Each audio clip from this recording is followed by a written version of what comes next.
तो hello guys, आज हम कराने जा रहे हैं बहादुर घोड़ा और स्वराज को टोचन। तो बहादुर घोड़े वाले लाइक करें और स्वराज वाले सब्सक्राइब करें। देखते हैं किसको ज़्यादा आते हैं। तो भाई देख सकते हो आप वीडियो में कौन जीतता है कौन नहीं जीतता है कमेंट में। तो शुरू करता है 1 2 3।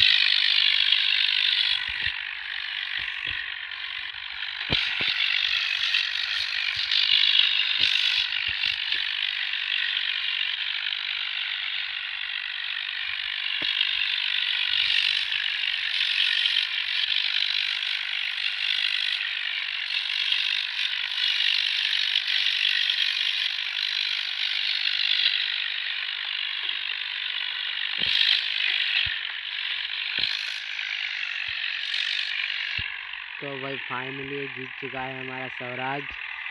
तो देख सकते हो आप। तो भाई महिंद्रा को खींच के ले आ रहे हैं।